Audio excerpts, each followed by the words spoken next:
વાવાઝોડા પછી વાડીમાં કેટલું નુકસાન થયું ને એને કઈ રીતે બચાવ્યું? અત્યારની સિઝનમાં બધાએ બાજરો વાવ્યો છે અને બાજરો આ રીતનો થઈ ગયો કોમેન્ટ કરવાનું ભૂલતા નહીં. અને જેને મિત્રો નુકસાન થાય ને એને ખબર હોય ને ડુંડામાં જો દાણો થઈ ગયો હોય ને વરસાદ પીડાપીડ કરે ને તો એ દાણો ઉગી જાય છે અને થોડો ઉગાડ થવા માંડ્યો તો એટલે કાંચીને જે ઢાકેલી હતી કાંચીને ઉગાડી કરવા આવ્યા હતા. ને મિત્રો માંડવીની વાત કરું ને તો માંડવી ફર્સ્ટ ક્લાસ થવાની તમે ફાલ જો. ને મિત્રો વરસાદની બીકે 15 દાડિયા ઉતારવા પડ્યા ને તલ વટાવવા પડ્યા. ને મિત્રો આ રીતના ઉઘા કરવા મળે ને તલ કઈક આ રીતના છે.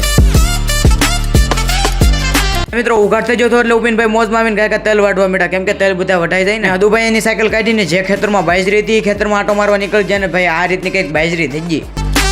અને ભાઈ ધીરે ધીરે ટાટો પડશો ને ભાઈ પાછો વરસાદ અંધારવા માંડ્યો અને ફાઇનલી મિત્રો બધી કાંચી ઢાંકી દીધી ને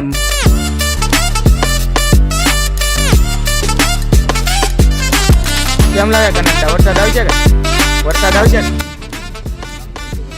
નહીં આવે.